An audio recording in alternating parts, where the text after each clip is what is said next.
Oh, dude. Yes, sir. Rejino BBQ with El Rejino himself, Aaron Rejino, the namesake. We actually met a long time ago over the phone to do a story about the smoked burger, which actually hints into what we've got here today.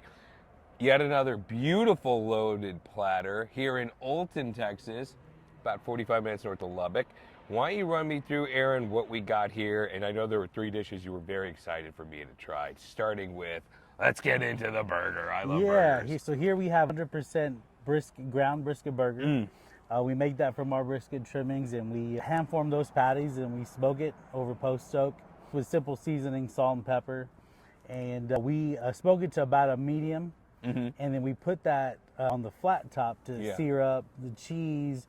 We roast some green chilies on the grill, and then we steam it with some water and let it all melt together. Get that ooey gooey, right? And then we pull it off and put it on the bun, and we top it with just regular ranch dressing that we make here.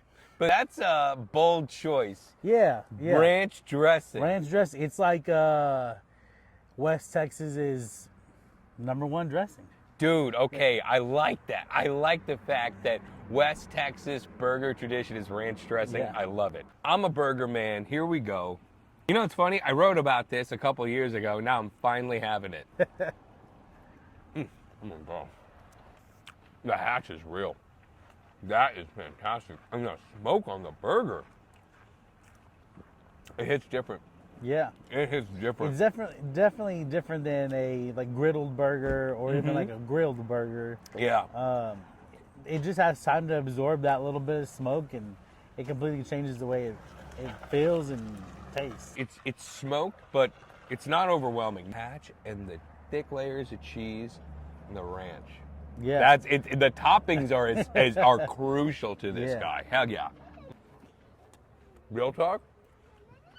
I'm totally putting ranch dressing and hatch chili and cheese on a burger. Oh yeah. That's fantastic, dude. This beast right here. Yeah, so this is our Peachy Pig. It's a pulled pork sandwich, and we smoke a bone-in pork shoulder over post stove for 10 to 12 hours. And simple season of just salt and pepper, 10 to 12 hours, pull it off, and then we chop it up right before we make the sandwich to order. Butter toast the toast, top it with some pepper jack cheese, and then we get some of our house-made peach and whiskey barbecue sauce, and we mix it in there a little bit together, and then we pour a little more on top once the sandwich is complete. Heck yeah. I love it too, because it's part like, I mean, I wouldn't call it a grilled cheese, but it's got the melt factor in there. For sure. But it's a straight up pulled pork sandwich with some punchy barbecue sauce, right? Okay. Yeah. Oh, dude. Yes, sir. Texas toast, very well buttered. Look, dude, it's like, there's a lot of meat on here, but there's a good amount of cheese too. Oh man, that is good and sweet. The sauce pairs so well to the smoke. Barbecue, pork, sweet, all good things to add together. Love the cheese. Dude, it's funny. It's like having pulled pork and a grilled cheese sandwich at the same time. This is getting the second bite. Hell yeah. Juicy, sweet, good smoke flavor. And I don't know, I'm just like kind of like really enjoying that barbecue. You have a good pork flavor in that bone in. Yeah. That helps. Yeah. So this is our brisket. This is the main attraction.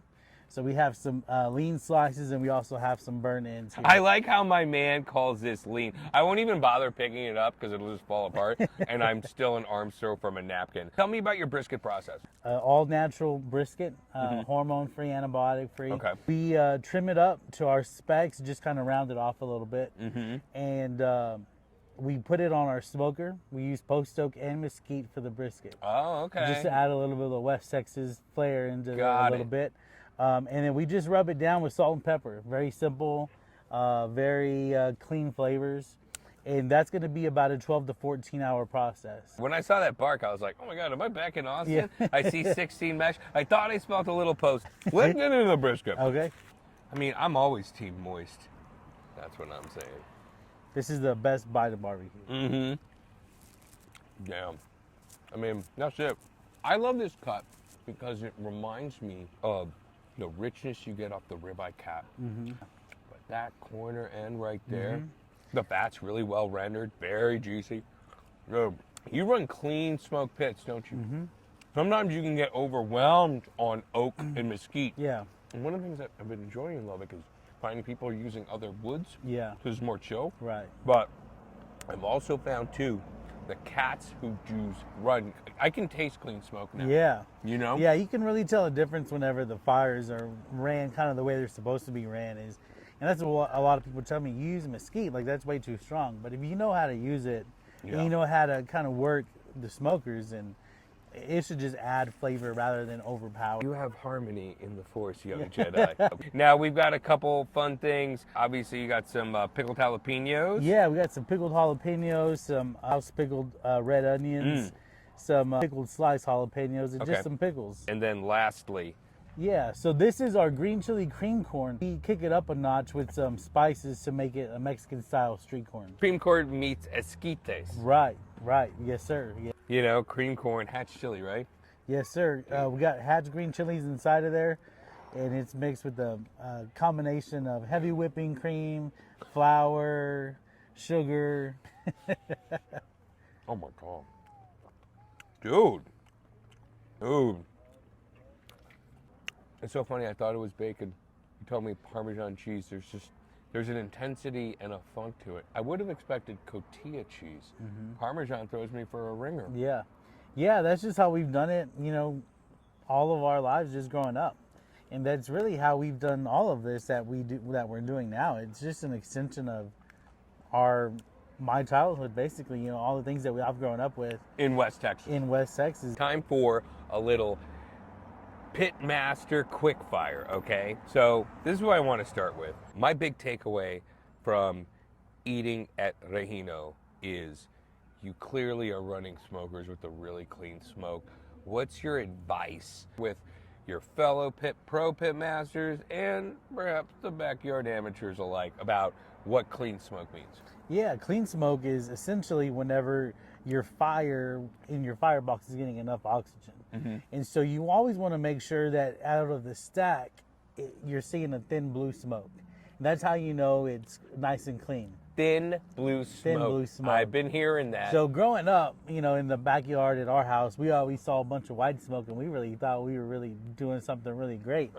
And then, you know, as I got a little more into practice of doing this, I found out that was actually not so great. And so just always make sure that your firebox doors are vented, your stack is somewhat open, and just to let airflow and enough oxygen hit your wood in the fire, so that way it burns really clean, and you're just getting the flavor of the smoke, and you're not getting like Creole soot or heavy soot flavors. You don't want to taste like a campfire. Yeah. You know, Yeah. I have heard that from time to time, mostly from my wife, when I'm like, hey, I grilled asparagus over those mesquite logs. And she's like, yeah, this is not it. Something else I noticed on this plate, acidity, right? Pickled jalapenos, pickled red onions, pickle.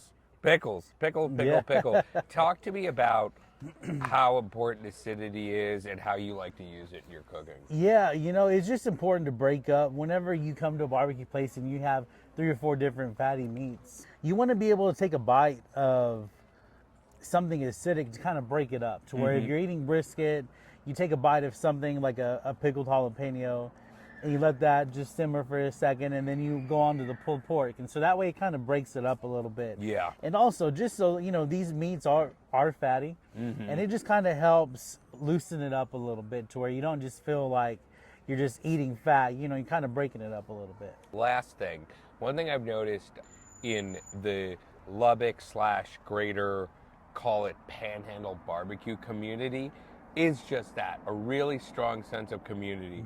Whenever I go to one spot and I tell them where I'm heading next, they're like, oh, heck yeah, we know them. And they have a story.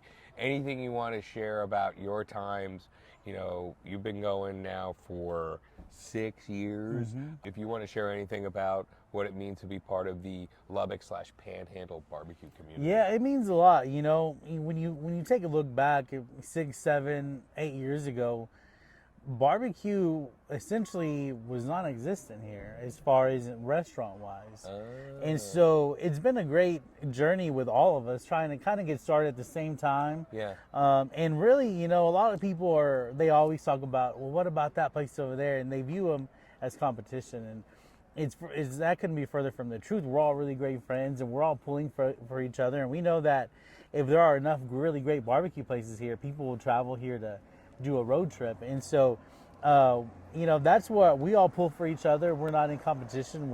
We all know that if one of us wins, we all win. And it's been a great journey to help be a part of the team that's building this Panhandle barbecue community. If you want to know like how good the barbecue's been here, that's why. That's why. You know, for me, barbecue it just brings so many people together. And, you know, in business, competition's part of it. But I have certainly experienced in Lubbock something very different, which is like a communal support system where people lend a hand and help people out. And now cue the geese. Are those real geese? Yeah. No way. Yeah. Amazing. I guess it's winter time, right? Yeah. They must be They're heading moving. south. I thought I went west, not south. Aaron, it's been a long time coming. I'm glad I was able to come out here. By the way, it's a beautiful restaurant. We're a little bit north of Lubbock, but if you're down for barbecue, you know a road trip is part of the spices and seasonings, right? That's right. Heck yeah. Dude, my man, thank you so much. Thank you. Thank you for coming down.